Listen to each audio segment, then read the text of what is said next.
Hello guys, कैसे हैं आप लोग। नेटवेव टेक्नोलॉजीज इंडिया लिमिटेड अगला आईपीओ ये इस कंपनी का होने वाला है। एंड आई थिंक अभी तक जो आईपीओज आए हैं उनमें ये कंपनी सबसे यूनिक है। अभी तक मैं कोई ऐसी लिस्टेड कंपनी नहीं ढूंढ पाया जो कंपनी इस कंपनी की तरह काम करती हो। आइडिया फोर्स वगैरह आप ये सब भूल जाइए। अगर आप इस कंपनी का बिजनेस प्रोफाइल देखोगे तो आपको बाकी सारी स्टार्टअप्स, बाकी सारी यूनिक कंपनियां इसके आगे फीकी पड़ जाएंगी। इस वीडियो में हम जानेंगे इस कंपनी के बारे में, इस कंपनी का आईपीओ स्ट्रक्चर देखेंगे, इस कंपनी के फाइनेंशियल्स देखेंगे एंड साथ ही साथ जानेंगे कुछ ऐसे फैक्टर्स जो आपको जरूर कंसीडर करने चाहिए before subscribing to this IPO. Netweb technologies India limited ये कंपनी 99 से इस बिजनेस में है एंड बेसिकली ये कंपनी सुपर कंप्यूटर्स बनाती है, हाई परफॉर्मेंस कंप्यूटर्स बनाती है एंड साथ ही साथ ये कंपनी प्राइवेट क्लाउड का इंफ्रास्ट्रक्चर प्रोवाइड करती है। ऐसे ही हाई परफॉर्मेंस स्टोरेज सर्विसेज भी प्रोवाइड करती है। ये कंपनी डेटा सेंटर का भी काम करती है। ये कंपनी एआई इनेबल्ड वर्कस्टेशन भी प्रोवाइड करती है एंड साथ ही साथ इनसे रिलेटेड जो हार्डवेयर एंड सॉफ्टवेयर्स होते हैं वो भी ये कंपनी प्रोवाइड करती है। तो बेसिकली इस कंपनी का काम वो काफी यूनिक है एंड शायद अभी तक मार्केट में इस तरह की कोई भी लिस्टेड कंपनी नहीं है। मे बी जो मार्केट में बड़ी बड़ी कंपनियां हैं जैसे कि टीसीएस, इन्फोसिस, विप्रो, हो सकता है वो कंपनियां भी इस तरह का काम करती हों। एंड अगर ऐसा होता दैट इन्फोसिस, विप्रो, टीसीएस ये कंपनियां भी इस तरह का कुछ काम करती हैं तो ये कंपनी अपने ड्राफ्ट रेड हेयरिंग प्रोस्पेक्टस या फिर रेड हेयरिंग प्रोस्पेक्टस में जरूर मेंशन करती। एंड ऐसा मुझे तो कहीं नजर नहीं आया। इस कंपनी के इंडिया में 15 ऑफिसेस हैं, एक मैन्युफैक्चरिंग फैसिलिटी है फरीदाबाद में, 250 से ज्यादा इस कंपनी के एम्प्लॉयज हैं एंड मोर देन 1900 इस कंपनी के कस्टमर्स हैं। एंड अब इस कंपनी ने हार्डवेयर फील्ड में भी एंट्री ली है। इस कंपनी ने चिपसेट्स वगैरह, जीपीयूज वगैरह बनाने शुरू किए हैं। एज ऑफ 31 मई 2023 ये company more than 300 super computers बना चुकी है, more than 50 private cloud infrastructure provide कर चुकी है। एंड जो इस कंपनी के क्लाइंट्स हैं वो डिफरेंट फील्ड से आते हैं, जैसे कि आईटी इंडस्ट्री हो गई, फिर बैंकिंग इंडस्ट्री हो गई, इंश्योरेंस इंडस्ट्री हो गई। ऐसे ही काफ़ी सारे एजुकेशन एंड रिसर्च इंस्टीट्यूशंस भी इस कंपनी के क्लाइंट्स हैं। गवर्नमेंट को भी ये कंपनी काफ़ी सारी सर्विसेज प्रोवाइड करती है। तो बेसिकली अपने आप में ये कंपनी एक हाईली डाइवर्सिफाइड कंपनी भी है। एंड ऐसे ही जो इस कंपनी के 3 सुपर कंप्यूटर्स हैं वो जो वर्ल्ड के 500 सबसे ज़्यादा फास्टेस्ट कंप्यूटर्स हैं उनमें 11 बार आ चुके हैं। अब ये कंपनी अपने कस्टमर्स की रिक्वायरमेंट के हिसाब से प्रोडक्ट्स को डिजाइन करती है, डेवलप करती है एंड मैन्युफैक्चरिंग भी करती है। बट जो आईटी इंडस्ट्री के प्रोडक्ट्स होते हैं उनमें सॉफ्टवेयर भी एक बहुत बड़ा रोल प्ले करता है। तो ये कंपनी उन प्रोडक्ट्स के लिए सॉफ्टवेयर्स भी बनाती है एंड इसके लिए इस कंपनी ने ऑलमोस्ट सारी बड़ी बड़ी कंपनियों के साथ टाई अप भी किया हुआ है। अगर इस कंपनी को जरूरत पड़ती है तो ये कंपनी बड़ी बड़ी कंपनीज के साथ ऑलरेडी अरेंजमेंट करके बैठी हुई है। एंड अगर हम बात करें इस कंपनी की टोटल रेवेन्यू की तो अप्रोक्सीमेटली 54% रेवेन्यू इस कंपनी की टॉप 10 क्लाइंट्स के थ्रू आती है। एंड ऐसे ही जो इस कंपनी की रॉ मटेरियल सोर्सिंग है ऑलमोस्ट 85% रॉ मटेरियल इस कंपनी का टॉप 10 वेंडर से आता है। ये अपने आप में हाईली कॉन्सेंट्रेटेड है। एंड साथ ही साथ अगर कोई क्लाइंट इस कंपनी के साथ जुड़ता है तो वो काफ़ी लंबे टाइम तक इस कंपनी का क्लाइंट रहे, इसकी प्रोबेबिलिटी बहुत ज़्यादा है। बिकॉज जो इस कंपनी का क्लाइंट रिटेंशन है वो ऑलमोस्ट 5 ईयर्स का है। एक बार अगर कोई क्लाइंट आया तो ऑन एन एवरेज वो क्लाइंट इस कंपनी के साथ 5 साल तो काम करता ही करता है। अब जो इस कंपनी के प्रोडक्ट्स हैं उनको ये कंपनी खुद ही डिज़ाइन करती है, डेवलप करती है एंड मैन्युफैक्चरिंग भी करती है। तो इसकी वजह से जो डिफरेंट स्कीम्स हैं गवर्नमेंट की रिगार्डिंग मेक इन इंडिया उनका इस कंपनी को पूरी तरह से फायदा मिलता है। Specially I am talking about PLI scheme, production link incentive scheme. अब जो इस कंपनी की रेवेन्यू है उसको इस कंपनी ने 5 डिफरेंट कैटेगरीज में बाइफरकेट किया हुआ है। बट इस कंपनी की मोर देन 72% रेवेन्यू वो सिर्फ super computer and private cloud infrastructure के थ्रू ही आती है। ये इस कंपनी का एक बिजनेस प्रोफाइल था जो अपने आप में काफी रोजी पिक्चर प्रेजेंट करता है। इस कंपनी के बिजनेस प्रोफाइल को देखने के बाद जो अभी रिसेंट में स्टार्टअप्स के आईपीओज आए हैं, जो यूनिक कंपनियां थी उनको तो आप एक किस्म से भूल ही जाओगे। बिकॉज अगर आपको कंपेयर करना है दैट ड्रोन का ज्यादा बेटर फ्यूचर होने वाला है या फिर सुपर कंप्यूटर्स का ज्यादा बेटर फ्यूचर होने वाला है तो आई थिंक आपको पता है उसका आंसर क्या है। अब हम बात करते हैं इस कंपनी के फाइनेंशियल्स की।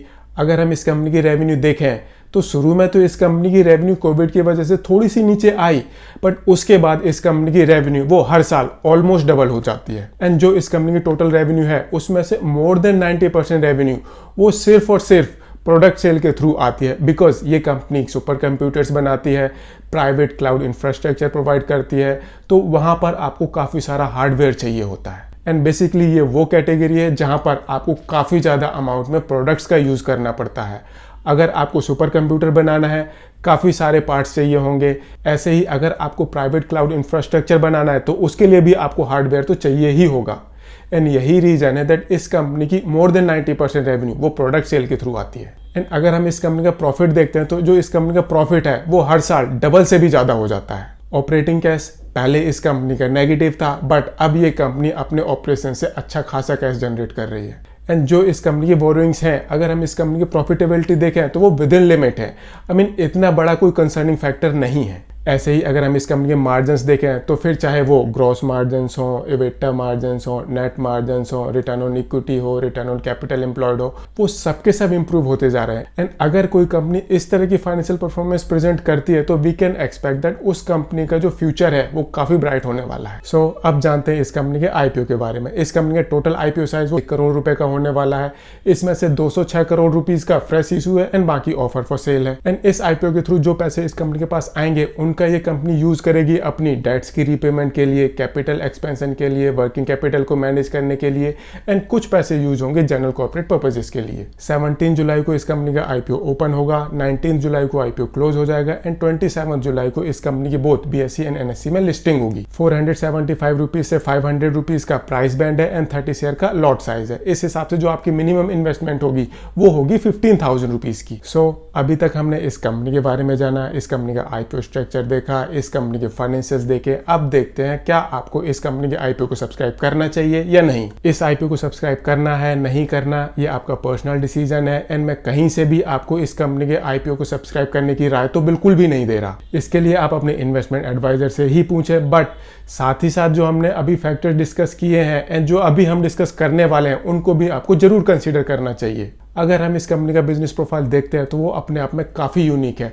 आई मीन शायद अभी तक इंडियन स्टॉक मार्केट में इस तरह की कोई भी और लिस्टेड कंपनी नहीं है। एंड अगर ऐसी कोई कंपनी अपना आईपीओ लेकर आती है जिसका आपको फ्यूचर भी काफी ब्राइट नजर आता है तो आपको अपना कुछ ना कुछ पैसा तो उस कंपनी के अंदर जरूर लगाना चाहिए। दूसरा है इस कंपनी की फाइनेंशियल परफॉर्मेंस। अगर हम इस कंपनी की फाइनेंशियल परफॉर्मेंस देखें, अगर हम इस कंपनी की सेल्स देखते हैं, प्रॉफिटेबिलिटी देखते हैं, कैश फ्लो देखते हैं तो बियॉन्ड एनी डाउट ये कंपनी एक एक्सेप्शनल फाइनेंशियल परफॉर्मेंस प्रेजेंट कर रही है। एंड अगर इस तरह की फाइनेंशियल परफॉर्मेंस कोई कंपनी दे रही है तो आपको इन्वेस्ट करने से पहले ज़्यादा सोचना नहीं चाहिए। आपको इन्वेस्ट करना है या नहीं करना, इस तरह का डिसीजन लेना आपके लिए काफ़ी आसान हो जाता है। ऐसे ही अगर हम इस कंपनी की ऑर्डर बुक देखें तो इस कंपनी का बिजनेस प्रोफाइल बहुत बढ़िया है, इस कंपनी की फाइनेंशियल परफॉर्मेंस भी बहुत बढ़िया है। बट जो इस कंपनी की ऑर्डर बुक है वो इस कंपनी की फाइनेंशियल परफॉर्मेंस को कहीं से भी जस्टिफाई नहीं करती।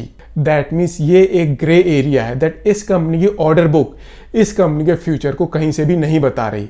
तो कहीं ऐसा तो नहीं फ्यूचर में ये कंपनी काफ़ी स्ट्रगल करे। एंड यहीं से दूसरा कंसर्निंग फैक्टर आता है बिकॉज अगर हम इस कंपनी का आईपीओ साइज देखते हैं तो उसमें मेजर पोर्शन वो ऑफर फॉर सेल है। आई मीन अगर किसी कंपनी का बिजनेस इतना ही ब्राइट है तो उस कंपनी के प्रमोटर्स अपने शेयर को मार्केट में क्यों बेच रहे हैं। ऐसा नॉर्मली तब होता है जब कंपनी के प्रमोटर्स को खुद कंपनी का फ्यूचर ज़्यादा अच्छा नजर नहीं आता। Last but not the least, जिस वैल्यूएशन पर ये कंपनी अपना आईपीओ लेकर आ रही है, लेट्स बी फ्रैंक, ये कंपनी अप्रोक्सीमेटली 100 के पी वैल्यूएशन पर अपना आईपीओ लेकर आ रही है। ये अपने आप में काफ़ी एक्सपेंसिव पी वैल्यूएशन है। बट अगर हम इस कंपनी का बिजनेस प्रोफाइल देखते हैं तो कहीं ना कहीं हमें लगता है दैट जो ये 100 का पी वैल्यूएशन है ये हो सकता है शायद ये ठीक भी है। एंड ये भी हो सकता है दैट जब इस कंपनी का आईपीओ लिस्ट हो वहाँ पर हमें काफ़ी अच्छा लिस्टिंग प्रीमियम देखने को मिले। एंड यहीं से आता है लास्ट फैक्टर दैट ये कंपनी ऑलरेडी एक एक्सपेंसिव पी वैल्यूएशन पर अपना आईपीओ लेकर आ रही है। आई मीन ये कंपनी 100 के पी वैल्यूएशन पर अपना आईपीओ लेकर आ रही है। एंड अगर हम इस कंपनी का आज की डेट का ग्रे मार्केट प्रीमियम देखते हैं तो वो मोर देन 50% का है। दैट मीन्स अगर आपने इस कंपनी के आईपीओ को सब्सक्राइब किया एंड आपको अलॉटमेंट नहीं मिली एंड अगर आप उनमें से हो जो ये सोच रहे हैं दैट जिस दिन इस कंपनी का आईपीओ लिस्ट होगा मुझे उस दिन इस कंपनी के शेयर को खरीद लेना चाहिए। एंड अगर आप इस तरह का कोई डिसीजन लेने की सोच रहे हो तो हो सकता है वो काफ़ी ड्रास्टिक डिसीजन हो। But I am going to apply with one lot. अगर अलॉटमेंट हो गई वेल एंड गुड, नहीं हुई तो आई वेट दैट इस कंपनी की लिस्टिंग किस तरह से होती है, उसके बाद इस कंपनी का शेयर किस तरह से परफॉर्म करता है, कहाँ तक जाता है। एंड ऑलमोस्ट सारे आईपीओज में मार्केट आपको हमेशा एक अच्छे प्राइस पर एंटर करने की अपॉर्चुनिटी देता है।